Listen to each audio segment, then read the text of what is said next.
Part 1, where we are now. We have never been more connected. You can send a message across the world in less than a second. You can video call a friend in another country while streaming music and replying to emails at the same time. Billions of us are plugged into the same digital web. And yet, more people than ever say they feel lonely. We are surrounded by notifications, but starved for real attention. We scroll through endless photos of smiling faces, yet rarely feel truly seen ourselves. This is the paradox of modern connection. Technology has given us access to more people than at any point in human history. But it has also changed the nature of our relationships. The question is not whether we are connected, but what those connections mean. 100 years ago, connection meant face-to-face conversation, shared meals, and long letters written by hand. It meant the subtle cues of body language, the unspoken warmth of being in the same space, the shared silence that did not feel awkward. Now much of that has been replaced by pings, emojis, and typed words on glowing screens. None of this is inherently bad. A voice note from a friend can brighten your day. A video call can keep families close across continents. But something changes when most of your relationships live inside a device. Social media promises constant access, but often delivers surface-level interactions. We comment, like, and react, but rarely pause long enough for real depth. Algorithms decide what we see, shaping not only what we talk about, but how we think about each other. Our brains, shaped over thousands of years for small, in-person groups, are now trying to process hundreds or thousands of friends and followers. We are overwhelmed by quantity and quietly longing for quality. We are in a transition period. The tools that connect us are still new compared to human history. We are experimenting, sometimes with brilliant results, sometimes with painful consequences. The way we choose to navigate this moment will shape the future of human connection for decades to come. Part 2. The hidden cost. Every new technology changes how humans relate to each other. The printing press changed how we shared ideas. The telephone changed how we stayed in touch. Social media and instant messaging have changed the speed, scale, and style of our communication. But these changes come with a cost, and not all of it is visible. One of the biggest shifts is in the quality of our attention. When you are face-to-face with someone, your attention is usually undivided. You hear not just their words, but their tone, their pauses, their sighs. You read their body language without thinking about it. In a digital space, attention is divided by design. You can be talking to a friend while checking the news, answering emails and scrolling a feed. The conversation is competing with 100 other things on the same screen. It is connection, but thin connection. Another cost is the erosion of patience. Instant responses have trained us to expect constant availability. We feel ignored if a message is not answered in minutes. We check the seen indicator and wonder why they have not replied. In real life, silence can be natural. Online, silence can feel like rejection. There is also the issue of performance. When so much of our social life is visible to others, we start curating it for an audience. We choose the photo that looks best, the status that sounds clever, the story that gets attention. This is not entirely new. Humans have always cared about how they are seen, but the scale and frequency are unprecedented. We start living partly for the record, not just for the moment.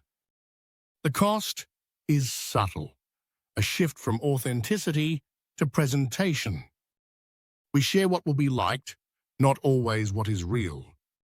And in the process, we can feel more disconnected from our true selves, even as our connected life looks full to others.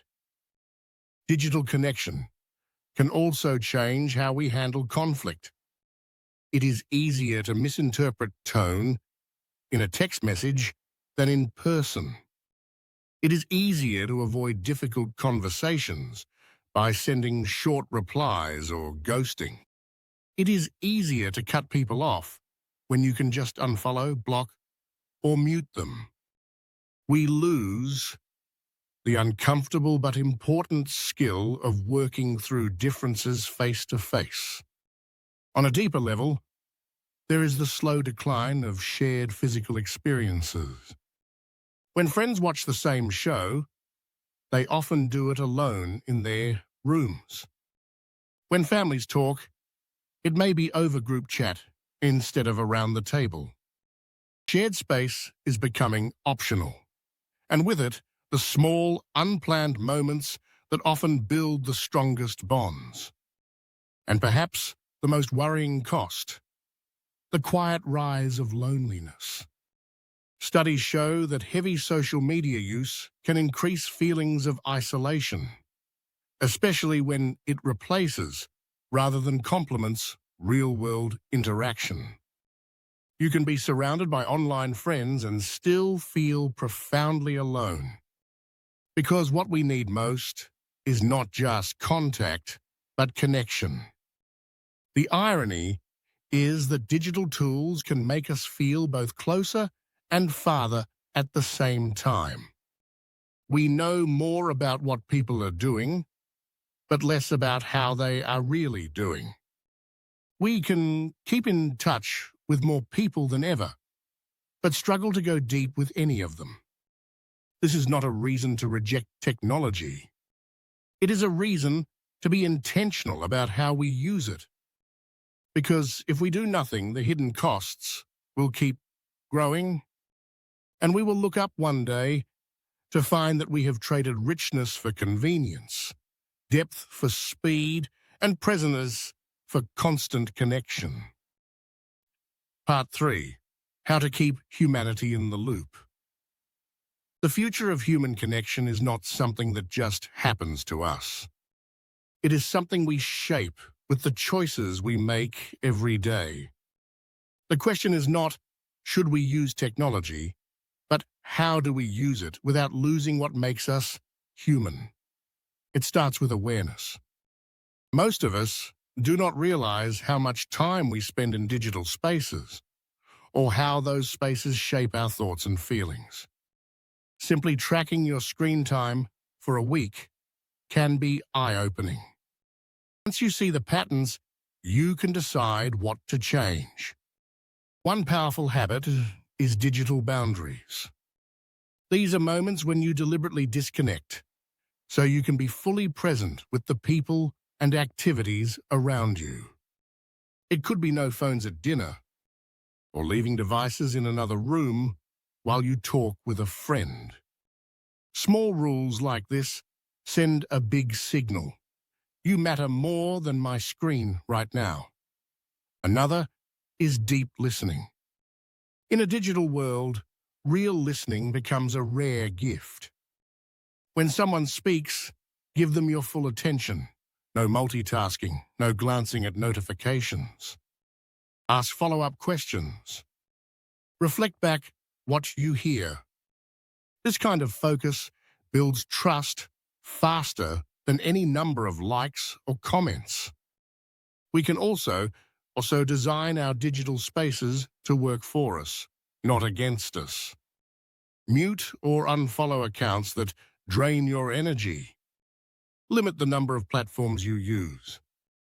Turn off non-essential notifications so you are not pulled away from real life every few minutes. Think of it like curating your mental environment. Because what you see daily shapes how you think and feel. Reclaiming connection also means bringing more of it into the physical world. Schedule face-to-face time with people you care about, even if it takes more effort. Go for a walk together instead of sending a text. Cook a meal together instead of watching separate screens.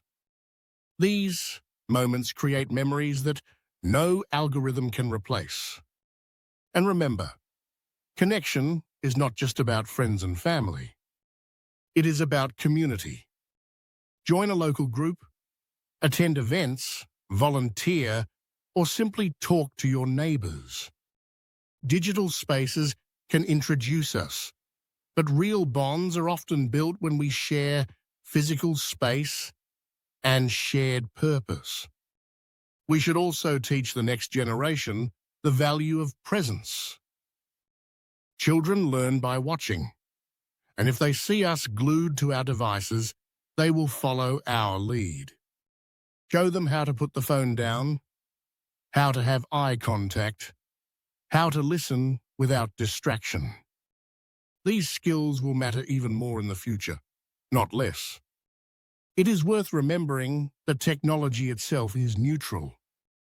It can connect or isolate, deepen relationships, or hollow them out. The difference lies in how we use it. We can let the algorithms guide us, or we can guide ourselves. The future of human connection will be shaped by millions of small choices. Choosing to call instead of text. Choosing to meet instead of message. Choosing to listen instead of scroll. And here is the hopeful truth. When we do these things, we feel it immediately. Conversations feel richer.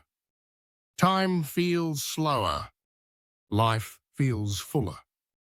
The same tools that can distract us can also help us nurture relationships, if we are intentional.